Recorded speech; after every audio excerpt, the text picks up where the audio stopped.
Good morning students. आज देख लेते हैं चैप्टर प्रॉफिट। तो प्रॉफिट है क्या चीज़ वो डिस्कस करेंगे और साथ में थियरीज ऑफ प्रॉफिट देखेंगे। Profit is a factor income attributed to the entrepreneur. ठीक है, तो प्रॉफिट एक फैक्टर इनकम है जो कि एंटरप्रेन्योर को दी जाती है। राइट, जैसे land, labour, capital and then entrepreneur. Entrepreneur भी एक फैक्टर है तो उनको उसके बदले में क्या मिलेगा? Profit. Main functions of an entrepreneur is to bear uncertainty और टेक रिस्क। जो एक एंटरप्रेन्योर है वो अनसर्टेनिटी और रिस्क ये चीज़ें देखता है जिसकी वजह से उसको प्रॉफिट मिलता है। Income that an entrepreneur get in return from this functions is called profit. उसे हम प्रॉफिट कहेंगे। ठीक है, तो profit as a surplus income कि एक तो ये हो सकता है कि प्रॉफिट एक सरप्लस इनकम की तरह है। लाइक कि कोई चीज़ है जिसका कॉस्ट जो है 1500 आया और उसका जो प्राइस है वो 2000 है, तो 500 क्या हो गया हमारे पास? प्रॉफिट हो गया। राइट, तो रेजिड्यूल जो इनकम बच गया या फिर सरप्लस इनकम जो बच गया उसको प्रॉफिट कहते हैं। दूसरा कह सकते हैं profit as a reward for entrepreneurial services. देखो, जो भी कोई एंटरप्रेन्योर है वो अपनी सर्विसेज देता है तो उसको उसके बदले में कुछ ना कुछ तो चाहिए, दैट इज़ रिवॉर्ड। ठीक है, ये रिवॉर्ड क्या है? प्रॉफिट है। ठीक है, नाउ कॉन्सेप्ट्स ऑफ प्रॉफिट देख लेते हैं। पहले ग्रॉस प्रॉफिट। ग्रॉस प्रॉफिट होता है हमारे पास TR, total revenue minus explicit cost. Explicit cost जो स्पष्ट लागत है जो हमें देखी जा सकती है, जैसे वेजेस दे दिया, रेंट दे दिया, इंटरेस्ट दे दिया, ये सारी चीज़ें जो हमें कोई भी एक प्रोडक्ट बनाने में काम आती हैं तो उसको हम एक्सप्लिसिट कॉस्ट कहते हैं। टोटल रेवेन्यू में से अगर एक्सप्लिसिट कॉस्ट को माइनस कर दे तो हमारे पास आ जाएगा ग्रॉस प्रॉफिट। ग्रॉस प्रॉफिट के कॉन्स्टिट्यूएंट्स कौन से हैं? Interest, wages, rent. ये एंटरप्रेन्योर के अपनी कैपिटल का इंटरेस्ट, अपनी जो सर्विसेज दे रहा है उसका वेजेस, अपनी बिल्डिंग का रेंट, ये सारा का सारा ग्रॉस प्रॉफिट में आ जाता है। प्लस डेप्रिसिएशन, इंश्योरेंस और प्योर प्रॉफिट, ये सारा जो कॉन्स्टिट्यूएंट्स है वो ग्रॉस प्रॉफिट में आ जाते हैं। नेट प्रॉफिट में हमारे पास आ जाते हैं, उसको हम इकोनॉमिक प्रॉफिट भी कहते हैं। TR माइनस TC, यानी कि total revenue minus total cost. ठीक है, या फिर gross profit minus implicit cost. अब ये इम्प्लिसिट कॉस्ट क्या होती है? इम्प्लिसिट कॉस्ट होती है जो हमें दिखाई नहीं देती लेकिन होती है।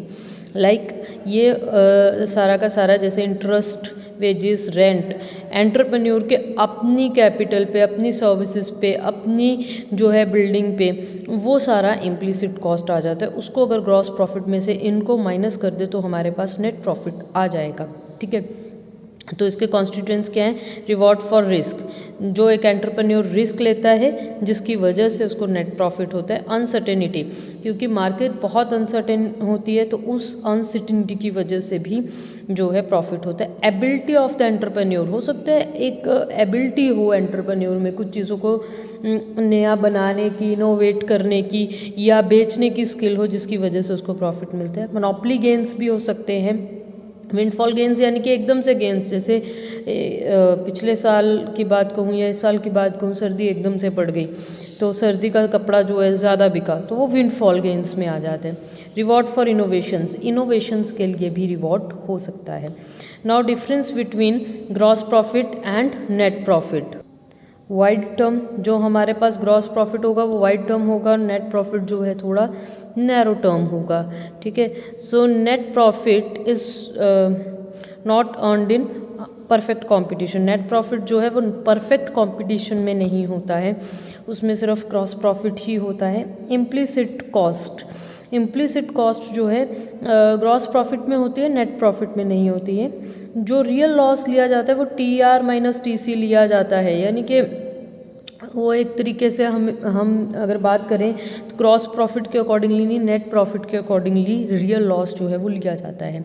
ठीक है, then net profit is not only a part of gross profit. Net profit जो है वो ग्रॉस प्रॉफिट का एक पार्ट है।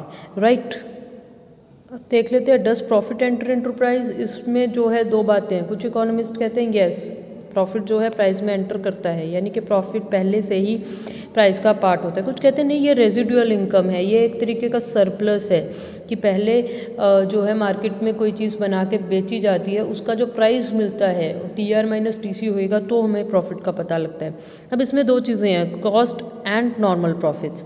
देखिए जब हम नॉर्मल प्रॉफिट्स की बात करते हैं, हम AR is equal to AC लेते हैं, यानी कि average revenue is equal to average cost. इसका मतलब ये है कि इसका मतलब ये नहीं है कि प्रॉफिट्स हो ही नहीं रहे हैं। अगर कॉस्ट और रेवेन्यू एक जैसे हो गए तो प्रॉफिट नहीं हो रहे, प्रॉफिट हो रहे हैं, बट वो नॉर्मल प्रॉफिट्स हैं। नॉर्मल प्रॉफिट्स में क्या होता है कि एंटरप्रेन्योर की अपनी सर्विसेज के वेजेस या अपनी कैपिटल का इंटरेस्ट या अपनी बिल्डिंग का रेंट, ये उसने एक तरीके से कॉस्ट में ही लगाया होता है as a part of the normal profit. तो नॉर्मल प्रॉफिट जो है कॉस्ट में ऑलरेडी एंटर्ड होता है, ऑलरेडी प्राइस के बीच में होता है।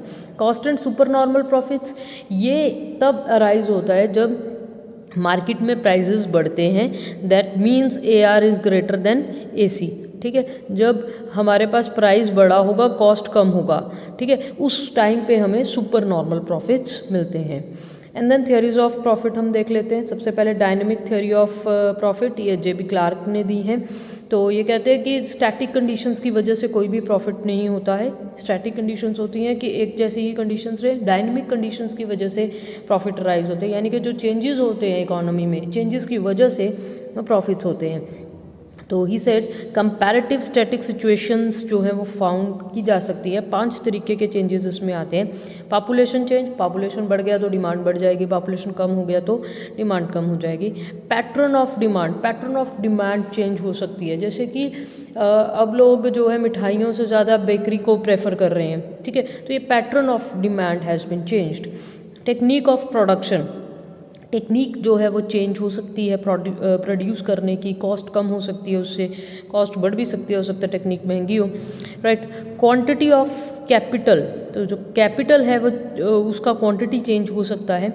Form of business organisations, business organisation का फॉर्म जो है वो चेंज हो सकता है, राइट। तो इस वजह से क्लार्क कहते हैं ये चेंजेस की वजह से जो हमारे पास देखने को मिलते हैं मार्केट में, उसकी वजह से रेवेन्यू बढ़ता है, कॉस्ट कम होता है, और जो एवरेज रेवेन्यू और एवरेज कॉस्ट का डिफरेंस है वो बढ़ता है, जिसकी वजह से प्रॉफिट अराइज होता है। अदरवाइज मार्केट में क्या होता है स्टैटिक कंडीशंस के अंडर, तो ये एक डायग्राम के थ्रू हम ये सिंपल एक हमारे पास परफेक्ट कंपटीशन का ही डायग्राम है।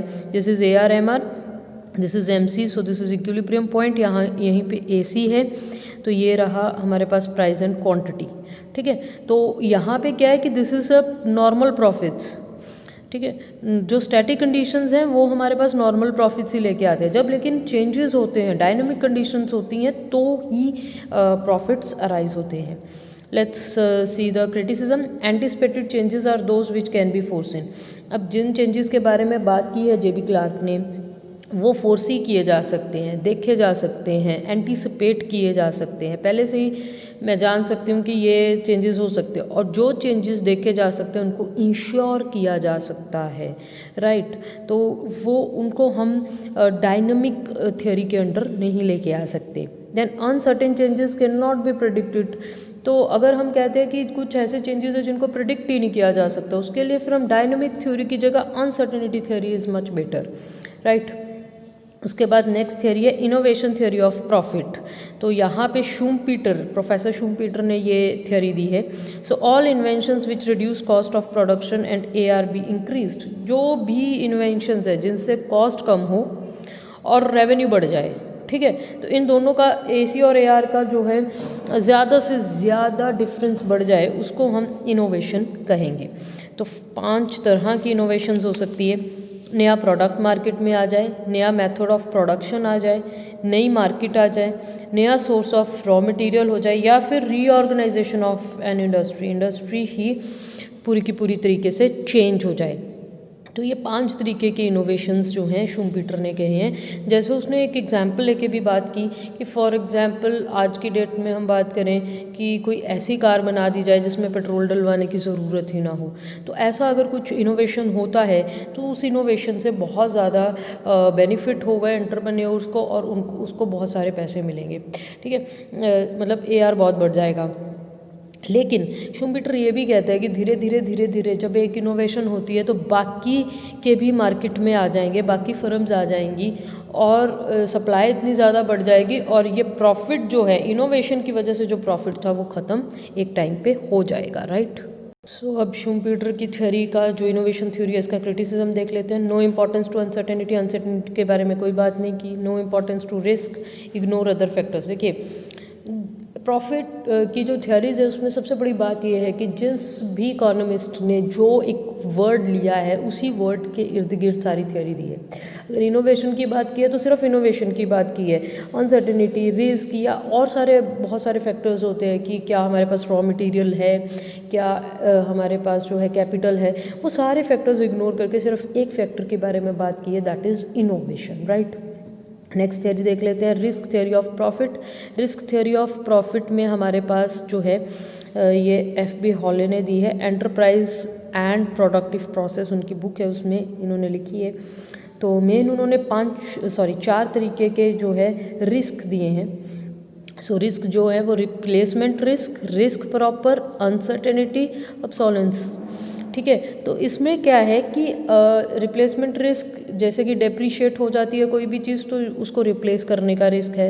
रिस्क प्रॉपर जैसे अगर कोई भी चीज़ को हम मार्केट में निकालते हैं या जब बनाते हैं और मार्केट में निकालते हैं या प्रोड्यूस करते हैं और बेचते हैं, उसमें एक टाइम पीरियड होता है, उस टाइम गैप में डिमांड बिल्कुल चेंज हो सकती है, that is risk proper. Uncertainty, you know it, कि अनिश्चितता तो मार्केट में बनी रहती है। ऑब्सोलेंस, इसको हम देखा जाए तो कैलकुलेट ही नहीं कर सकते। ऑब्सोलेंस होता है कि जब टेक्निक बिल्कुल ही ओल्ड हो जाए, पुरानी हो जाए, ऑब्सोल्यूट हो जाए, ख़त्म हो जाए। जैसे मैं बात करूं, आज की डेट में हमारे पास मोबाइल फ़ोन्स हैं, स्मार्टफोन्स हैं, तो हमारे को लैंडलाइन की ज़रूरत ही नहीं रही। तो लैंडलाइन की जो टेक्निक है, जो लैंडलाइन का होना है, वो अपने आप में ऑब्सोल्यूट हो गया वो चीज़, ठीक है।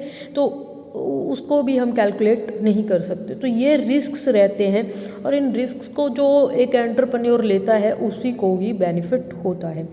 Now criticism, reward for reducing risk. तो क्रिटिसाइजर्स कहते हैं कि ये नहीं है कि रिस्क की वजह से प्रॉफिट मिलता है, प्रॉफिट रिस्क को रिड्यूस करने से मिलता है। Not a reward for all types of risk, ऐसा नहीं है कि हर तरीके के रिस्क का जो है रिवॉर्ड हमारे पास प्रॉफिट होगा। नैरो थ्योरी ऑफ कॉस्ट, क्योंकि रिस्क को लिया है बाकी चीज़ों को नहीं लिया है। No proportional relation between profit and risk, तो ऐसे कहा गया है कि जितना बड़ा रिस्क उतना बड़ा प्रॉफिट, लेकिन कोई ऐसा बात नहीं होती है कि रिस्क बड़ा होगा तो प्रॉफिट भी बड़ा ही होगा, कि ये कोई ज़रूरी नहीं है, राइट। तो ये थी रिस्क थ्योरी ऑफ प्रॉफिट। आगे हमारे पास आ जाती है uncertainty bearing theory of profit. तो ये दी है प्रोफेसर फ्रैंक एच नाइट ने। तो यहाँ पे उन्होंने 2 तरीके के रिस्क की बात की है, सर्टेन रिस्क, अनसर्टेन रिस्क, ठीक है। तो सर्टेन रिस्क तो वो होते हैं जो इंश्योर किए जा सकते हैं, जिसके बारे में हम देख सकते हैं, प्रिडिक्ट कर सकते हैं और उनको इंश्योर भी कर सकते हैं, जैसे थेफ्ट हो गया, फायर हो गया, कुछ चीज़ें इंश्योरेंस के दायरे में आती हैं, वो होते हैं certain risk.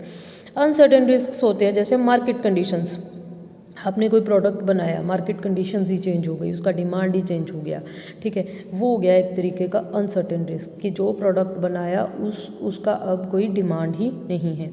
Then competitive uncertainty, competition market में ज़्यादा आ गया, नई फर्म्स आ गई जिन्होंने अच्छे टेक्निक के ज़रिए कॉस्ट ऑफ प्रोडक्शन को कम कर लिया, प्राइसेस कम कर दिए, ठीक है। तो ये एक कॉम्पिटिटिव अनसर्टेनिटी है। गवर्नमेंट इंटरफेरेंस, गवर्नमेंट ने ही पॉलिसी चेंज कर दिया। फॉर एग्जांपल रिसेंटली मैं बात करूं तो जैसे एग्रीकल्चर के लॉज में चेंजेस आए हैं, तो ऐसे अगर गवर्नमेंट कोई भी चेंज करती है तो वो किसी भी बिजनेस के लिए अच्छा भी हो सकता है, ख़राब भी हो सकता है, बट वो एक रिस्क है, राइट। टेक्नोलॉजिकल इनोवेशन, टेक्नोलॉजी जो है चेंज हो जाए, ठीक है, तो उससे भी जो है एक रिस्क बना रहता है, एक अनसर्टेनिटी बनी रहती है। बिजनेस साइकिल्स, यानी कि जो हम कहते हैं ये होता है बिजनेस साइकिल्स, ये बूम हो गया, रिसेशन हो गया, डिप्रेशन हो गया एंड देन रिकवरी हो गया। सपोज रिसेशन या डिप्रेशन का टाइम आ गया, डिमांड ही कम हो गई ओवरऑल, तो फिर हम क्या कर सकते हैं, these are the business cycles. तो फ्रैंक एच नाइट कहते हैं कि दो तरीके की एक्सपेक्टेशंस होती हैं, general and particular. General expectations होती हैं कि मार्केट कैसी रहेगी, मार्केट में प्राइस कैसा रहेगा, गवर्नमेंट का पॉलिसी कैसा रहेगा। पर्टिकुलर होती है कि हमारी अपनी फर्म के प्रति या राइवल फर्म के प्रति कैसी एक्सपेक्टेशंस है।